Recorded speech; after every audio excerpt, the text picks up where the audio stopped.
So since this is an exercise video, please remember that you can find all the code and the exercises of this course by going to github.com/michelenucci/programming basic with a dash between, and you'll find the exercises inside the exercises folder and in the function, since we are talking about function. And you'll find also the solution, but if you want to have a better experience, just try to solve the exercises without looking at the solution. In this video we are going to play with function. Now, in order for us to start playing with function, I took the exercise from the previous exercise video, and we will use the fitbats exercise in order to get in touch with functions.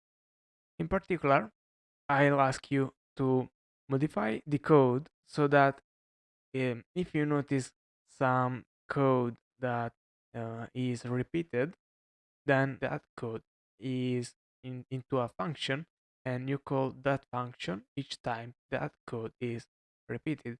Now, I know this kind of track is kind of generic, but it is also part of a programmer life to recognize if there is some code that is repeated and abstract it into a function so that we can reuse it. And also, if that code doesn't work, we have only to fix it once and don't have to fix each time it occurs on the code. So now please stop the video and try to abstract some function from this code. So I assume you pause the video and try to solve yourself. So I'm going to show you my solution. And actually, I've got two solutions because there is not always one single solution. And my first solution is to define is multiple of 3 and is multiple of 5 function, and use them instead of the module operator and the equality, so that each time we need to check if the counter is a multiple of 5, then it calls the is multiple of 5 function and checks for the argument, in this case the counter, to be the multiple of 5, of course, by doing the module operator of 5 and checking if the result of the counter modulo 5 is equal to 0. And the same is for the is multiple of 3. Now, this code can be more abstracted, and I did this in the second solution. In the second solution, I defined first a function that is called is an multiple of m and takes two arguments and checks if n modulo m is 0, then m is 0, and we already know. The important part here is that I use then this function in order to define the is multiple of 3, and the result is whatever is returned from the is an multiple of m, but in this case m is fixed to 3. I also reuse this function inside the is multiple of 5, and of course changing the 3 to 5. And notice how, yes, I did this in order to keep the function names the same of the solution 1, but I could have just used this single function each time, and by doing counter and then 3, counter and then 5, counter and 3, counter and 5. In any case, also one single function would have be a correct answer. Now we'll pass to the second exercise, and the second exercise is called printChars. And in this exercise, you'll have to write the body of this function, which takes a string and is supposed to print each char of the string. Now, in order for you to complete this exercise, you'll need to know how to access a single character of a string, and you can do that by using the square brackets. And in order to access the first char, you'll need to say you want the 0th char. So you put that 0 inside the square brackets, and the square brackets have to be right after the string you want to access the char of. And in order to access the first char, you have to put a 0.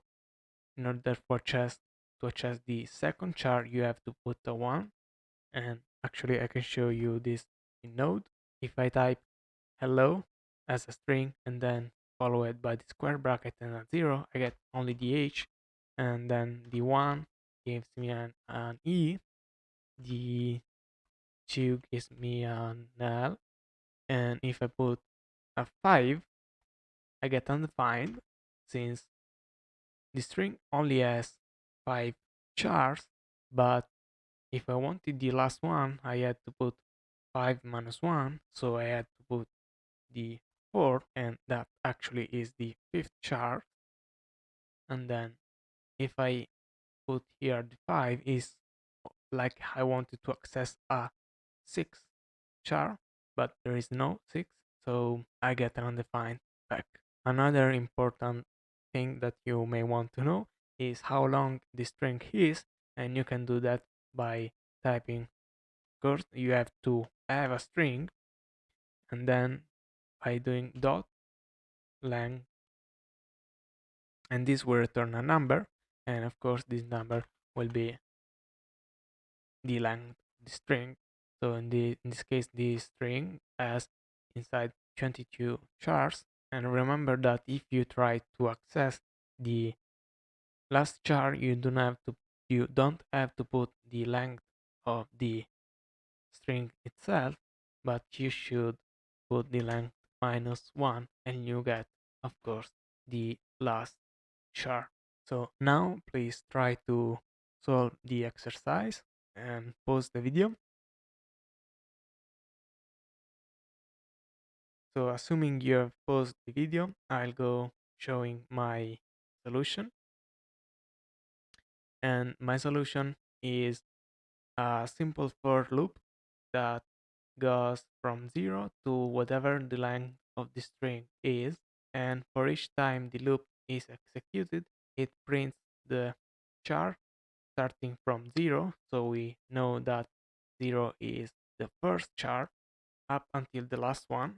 And since when I will be equal to the length of the string, this will result false, we will not have any undefined printed. We can test this. I prepared a function that I called run test with the expected output, and then I call it.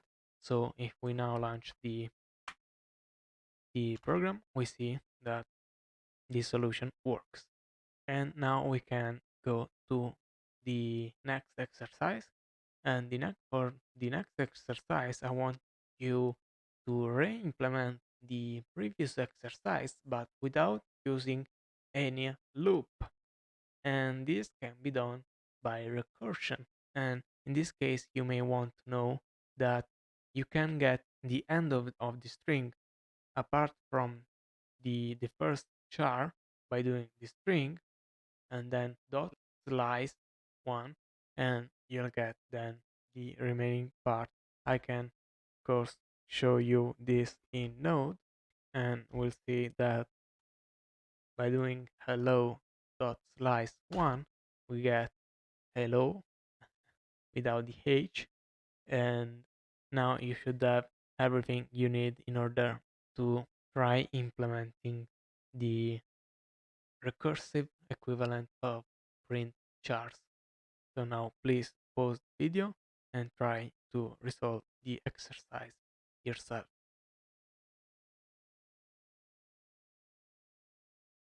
So assuming you have paused the video, I'll go showing my solution. And my solution is very simple. So I first check for the string to not to be an empty string, otherwise it exits the recursive function. If then the string has some content, then it prints out the first character of the string and then recalls themselves inside the body with what remains. By doing that each time, saying we with the hello string, we first get hello, then we get here as a string ELLO as we saw before. This is of course not the empty string, so we print E and then we pass LLO, so we get now a LLO. This is false, this prints an L, and then we pass LO, and of course then we print an L, and then we print an O. When we print here an O, then O dot slice 1 will give us the empty string. So string equal empty string is true, and therefore it just returns and does nothing. So I hope you got all the exercises right. If this video was useful to you, please consider to like it and also to subscribe to the channel so that you can keep learning with me. In any case, thank you for your time and we'll see you in another video. Bye bye.